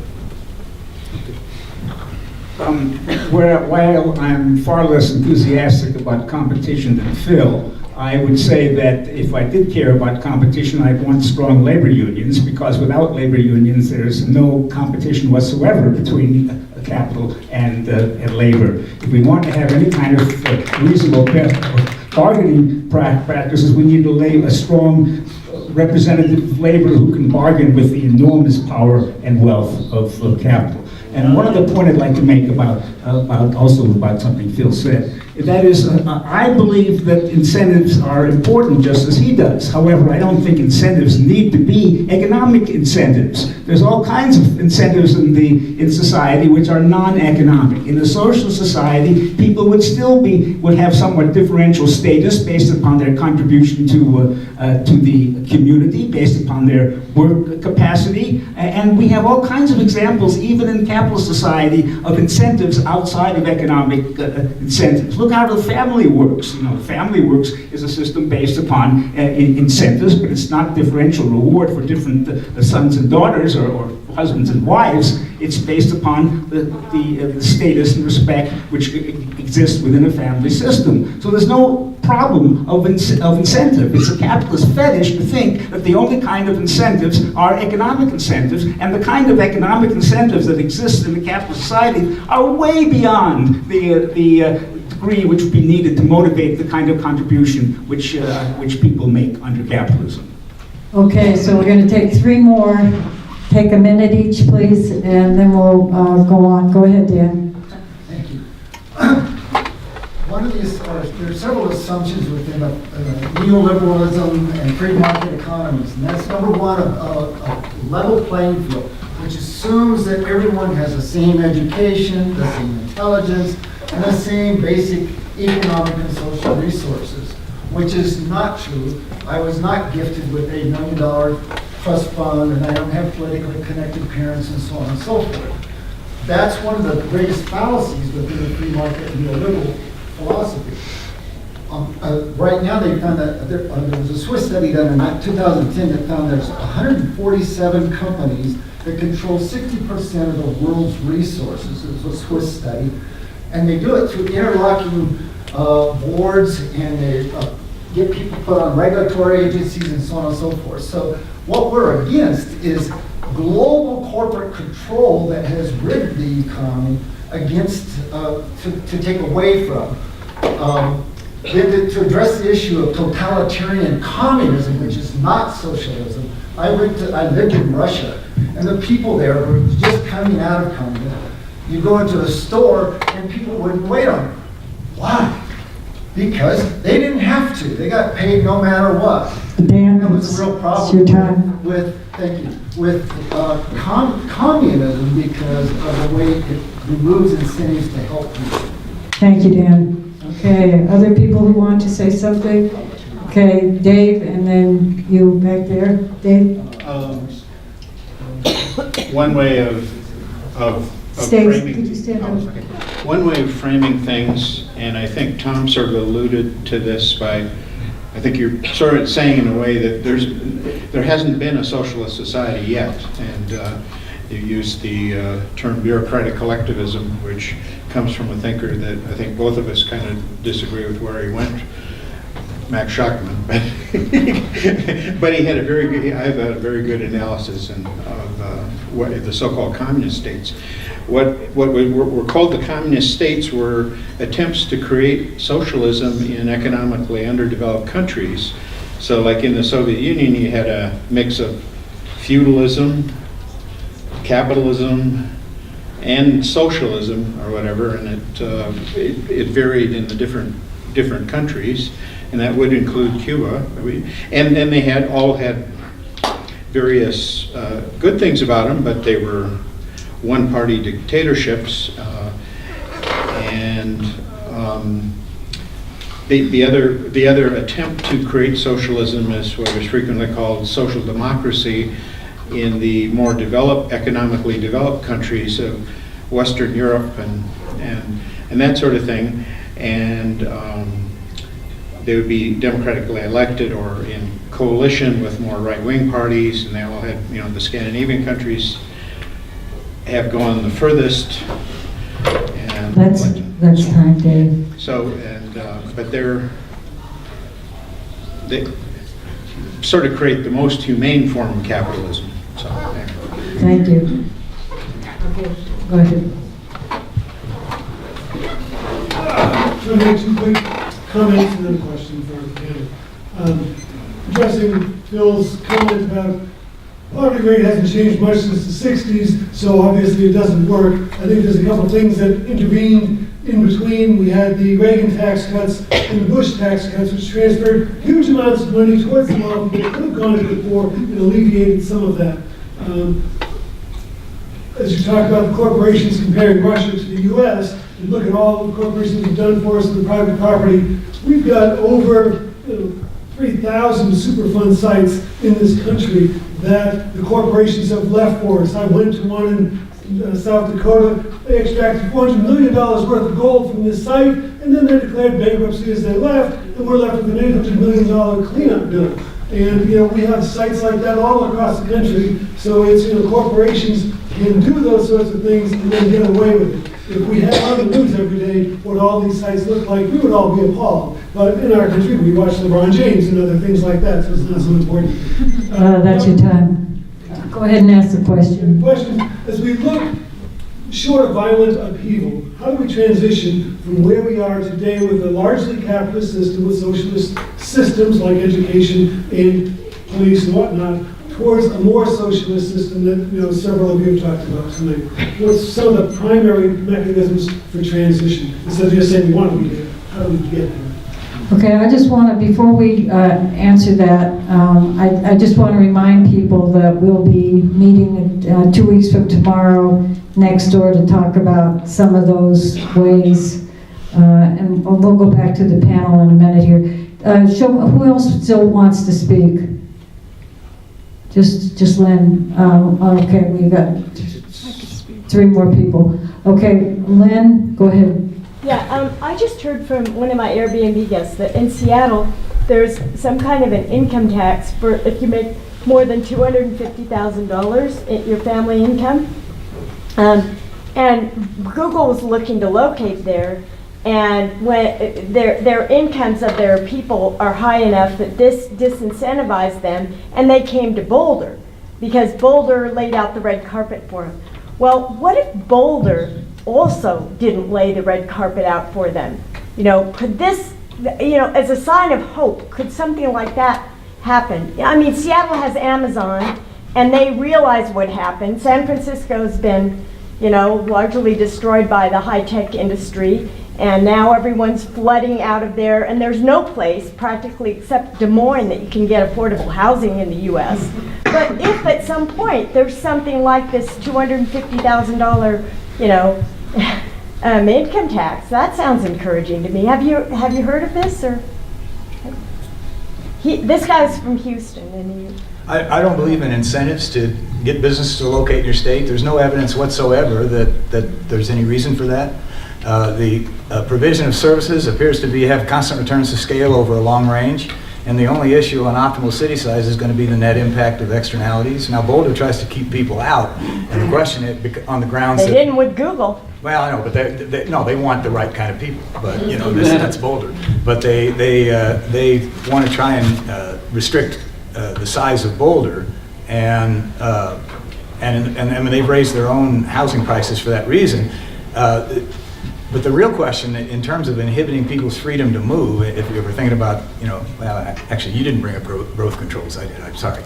But it is that what are the reduction in externalities where these people are coming from, and we need to think about this from a U.S. perspective rather than an individual perspective, an individual city perspective, because the individual cities are going to optimize for their city, and that may actually cause broader regional problems.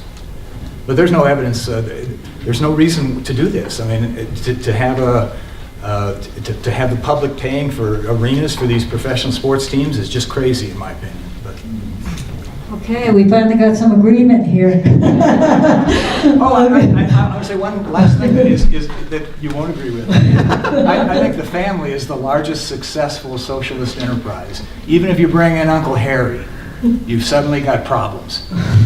The core family is the largest successul socialist outfit. Okay, go ahead. Okay, can I respond to the fellow in the back? Yeah. He talked about like violence and revolution, that's the kind of stuff. So my answer, just keep in mind, this is my own answer, not endorsed by the Democratic Socialists of America. The idea of violence, I think, has been stigmatized a lot in bourgeoisie society.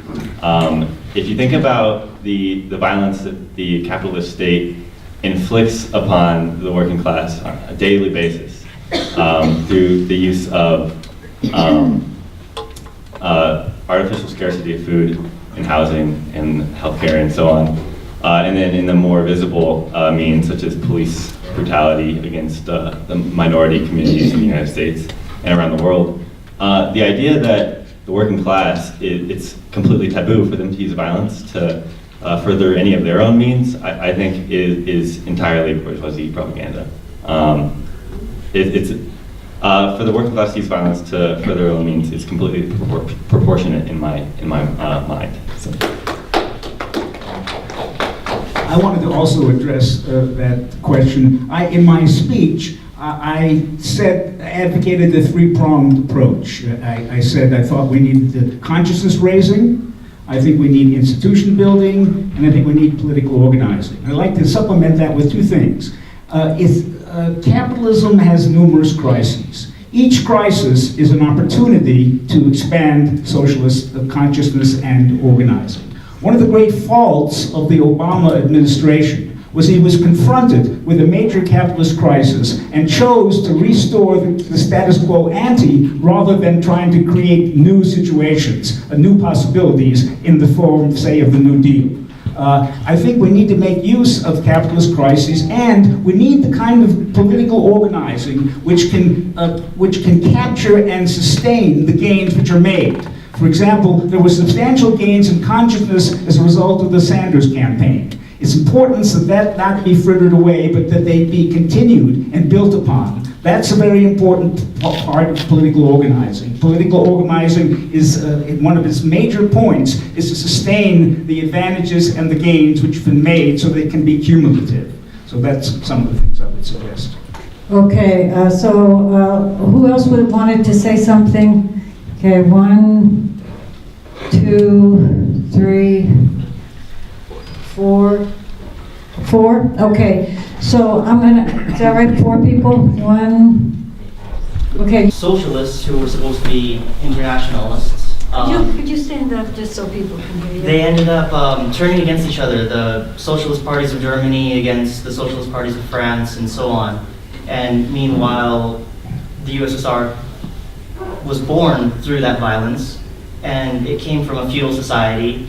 It had those very limiting material conditions, and the only way to get to where it got was through violence. My concern is that the symbiosis of the roach and the chicken begins in the chicken's stomach, in the stomach of the chicken. Like, you try to change the system and the system changes you. So I'm concerned that party politics won't really make a difference in America or in any nation. Well, you're certainly correct about what happened in World War I, but history does not always repeat itself in the very same way. The historical conditions are different. We can learn from the experience of the socialist parties and the importance of resisting militarism and resisting imperialism. And so I think that we don't have to simply blindly repeat the past, but we do have to overcome the nationalist kind of divisions which ruined the socialist movement in the past. And that's why I think internationalism is extremely important, and why a viable socialist movement would probably have to be a global movement in many important respects. Okay, go ahead. Oh, did you want to? No, that's fine. Okay, go ahead. Okay, I'll try and make this short. This is mostly for Professor Gray. We always hear that capitalism, to maintain sort of a steady standard of living, has to actually grow. The economy has to get larger and larger and larger. How do you reconcile that with the fact that we live on a planet of finite resources? Oh, that's, there's actually, this is something, I teach environmental economics, so this is actually something that I just published a paper on this very thing. It's called Implications of Climate Change, Two Eras. And I actually think there's a very serious problem over the next 50 years, 40, 50 years. But beginning around 2065, 2060, 2065, world population is going to start falling at 5% a year forever, I think. And I mean, the UN has their head so far, well, the UN projects that the global population, on the basis of a slight uptick in Germany from 1.22 kids per woman to 1.26 or something like that, with incredible subsidies, it barely budged. Germany's saying no developing country is actually replacing themselves with an equilibrium age distribution at this time. The developing world is dropping population very rapidly, but the danger is that there's going to be another 3 billion people before this happens, before we peak. And there's going to be a huge number of people passing through a period. There's something called the environmental Kuznets curve. It's shifting down, so the amount of pollution you get out of any amount of GDP is lower than it used to be, because there's no such thing as the old steel factories anymore. They're just not, no new steel factories as dirty as they used to be. So it's shifting down, but there's a bunch of people, hundreds of millions of people are entering a phase of economic growth that has historically been associated with increased pollution, industrialization and increased pollution. So I'm extremely concerned about the next 50, 60 years. After that, I think there's going to be built housing for 9 or 10 billion people, 9.5 probably, something like that, which once it's built has a long durability, and the demands fall, it's just going to be price falls. Housing is going to become extremely cheap. Discretionary income is going to grow. Offsetting the issue of these more people using more resources, as incomes grow, the demand for environmental quality increases. The United States is vastly cleaner. Since 1970, we have eliminated 77 million metric tons per year of pollution in this country in a capitalist system, because it's regulated by the government, by the EPA, which is fine.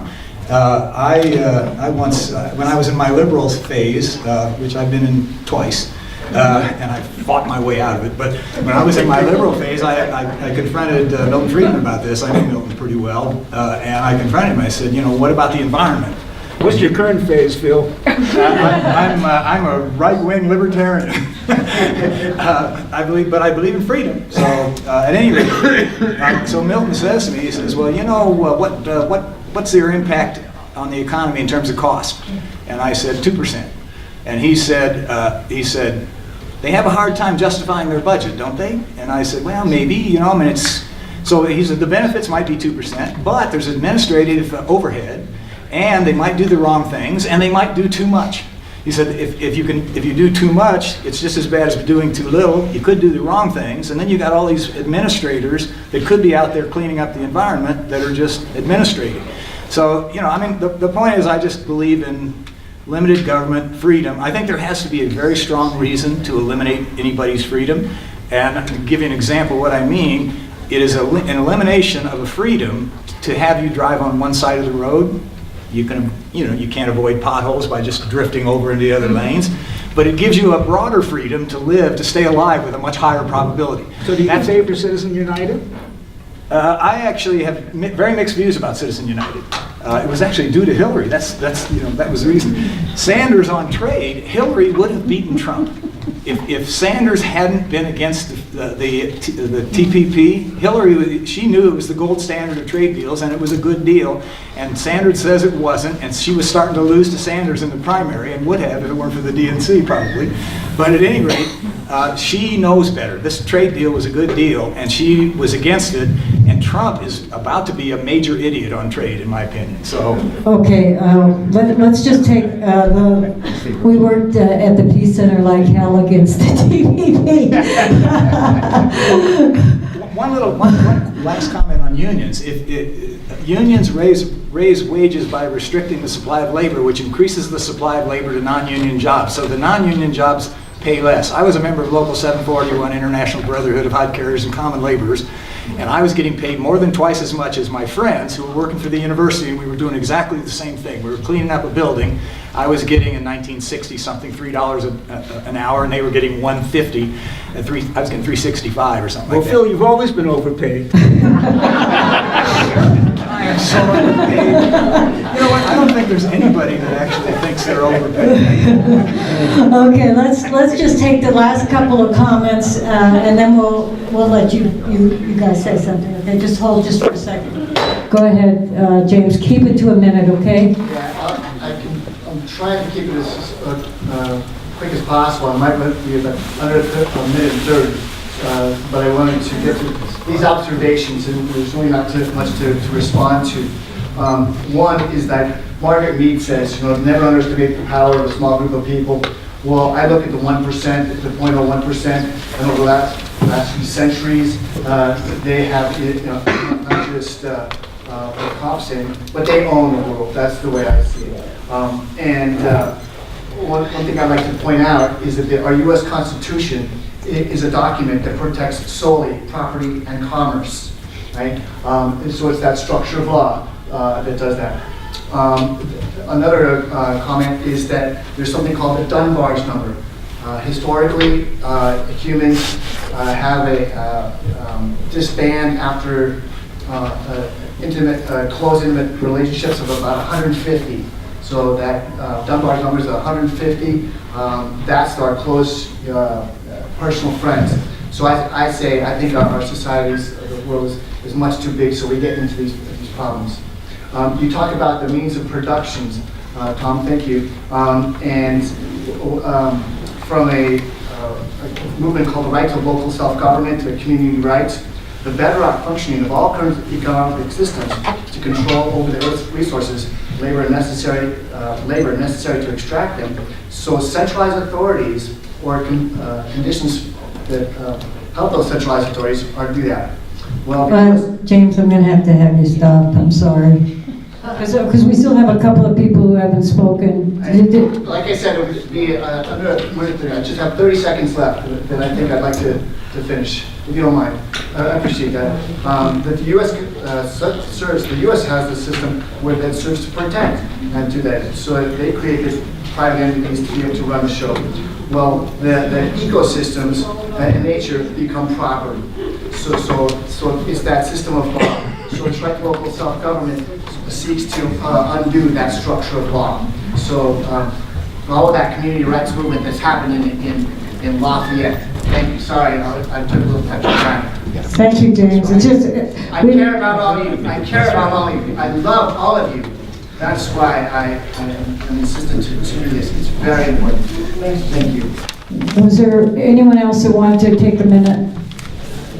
Okay, we're going to let the panelists each take a minute to give their final thoughts. And again, I want to thank you all for coming. It's a really important discussion. Let's continue it 2 weeks from tomorrow night across the hall at 6 o'clock. Invite you all to come. Chris and I will be up here from the Peace Center if anyone wants to come up and find out about us. We've got a brochure that we passed around about the Peace Center. If you didn't get it, come up and get it. We've got an email list. We'd love to have you get on our email list. We do a lot of social justice work, economic justice work, and anti-war work. The Democratic Socialists are out at the table, so make sure and stop and get their information as well. I want to thank everybody for being here tonight.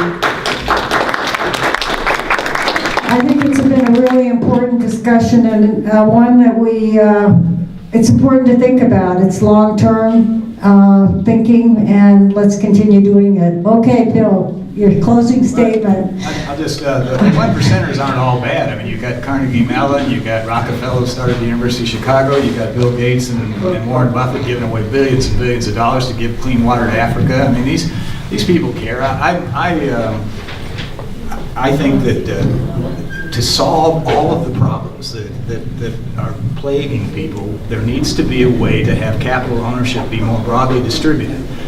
The institution that I would like to see happen is one where you would have people have the choice of giving their money to the government to be used as it currently does, which of course, or have it go into a quasi-independent, maybe a Federal Reserve type of thing, a quasi-independent thing, where you could give your money and it would be given to poor people. It would be given to poor people, and they would own it forever. Now, but they could only use the income from it. And in the beginning, this would be fairly small. But we're talking billions of dollars. I'm guessing they would like to do this. I'd much rather give this to this thing, and then over time, the amount of the ownership of capital would be much more broadly distributed as people who died gave it to people who then would be able to keep it, pass it on. Early on, there wouldn't be that much of it. People wouldn't probably even use the earnings. They would let it build, and they would be able to give their kid an inheritance, and that would cause the capital ownership. I'm very worried about the concentration of capital ownership, actually. I'm worried about that for the stability of the country, actually. All right, yeah, capital ownership is self-perpetuating. We need a different government. We need a government of the people. Because right now it's only the bourgeoisie class that has any class consciousness, so the working class needs to come together and take control. The only freedom is free time. You can only have free time if you have land, bread, and peace in the hands of the people. So all of this ended at all power to the people. I want to end this with saying that we do need to hold the government accountable, and I think that it does need to set up structures that will allow us to do a lot more social organizing in the framework of innovations and grassroots innovations. And I do really believe that wages come through passions, not policy. I think that people really do know what they need and what they want, and yeah. Well, I'd like to thank my fellow panelists, and I'd like to thank Phil Graves in particular for being willing to be the sacrificial lamb. And I'd also like to say, because I think his heart is in the right place, given 2 days, I'm pretty sure I could convince him to be a socialist. Okay, well, I want to thank the Rocky Mountain Peace and Justice Center for hosting. I want to thank you all for coming and spending your time on some really, really interesting discussion, and let's continue this. Please join us in 2 weeks. Thanks, and if you didn't get the flyer or you didn't get the brochure, feel free to come up and get it.